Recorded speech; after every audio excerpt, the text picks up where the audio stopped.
Thank you for taking the time to look at my poster. My name is Helena Hysong, and I am a senior at North Carolina State University studying biochemistry and genetics.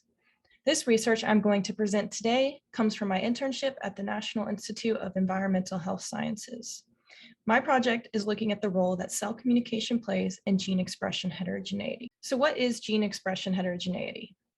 What we have found is that even genetically identical cells behave differently under the same conditions. A higher variability in this cell behavior has been implicated in cancer. It has been linked to therapeutic resistance and disease progression. Therefore, it is important to figure out why these genetically identical cells are behaving differently. My single cell dynamics group is interested in figuring out why this phenomenon occurs, and my particular idea was that perhaps cell communication plays a role in coordinating these different behaviors. So how do we go about studying this? We took MCF7 cells and exposed them to an estrogen hormone.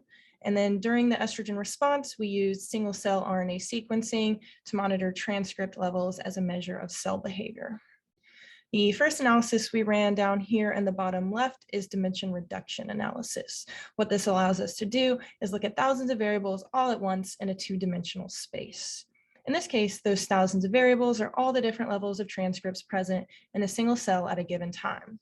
And as you can see over here, clustering in this two-dimensional space represents cells with more similar combination of transcript levels or cell behavior. And as you can probably tell, these cells are loosely clustered by time point after estradiol treatment. This indicates that the estrogen response, to some degree, is inducing changes in single cell gene expression. Next, since I was interested in the most variably expressed genes, I performed a gene ontology analysis. What I found is that cell communication genes were among the most variably expressed genes. So I plotted these levels here per hour after treatment in the dark blue. I also extracted all of the genes with a standard variance over 1 and totaled those here in the light blue. Now, if you'll compare the two graphs, I think you'll notice something quite interesting. There appears to be an inverse relationship between the number of transcripts involved in cell communication at any given time and the total number of variably expressed genes. Now, this implies that there is a relationship between cell communication and gene expression heterogeneity. And finally, over here, we have expression plots of different genes involved in cell communication. As you can see, they all experience a different trend. While it's hard to interpret what exactly each of these trends means in the context of which message each signal is conveying between the cells, we can see that the estrogen response is inducing changes in these signaling messages. So what does all this mean?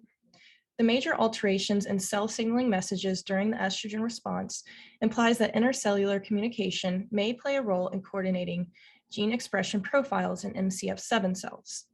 This holds implications in cancer cell biology because it suggests that perhaps hypervariability of gene expression observed in cancer cells arises from changes in cellular communication.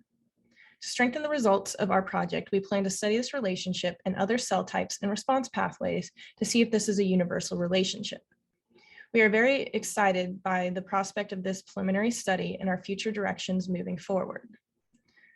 Thank you for taking the time to attend my presentation. I hope you're able to get something out of it, and I would love to answer any questions you have, so you can go ahead and drop those in the chat.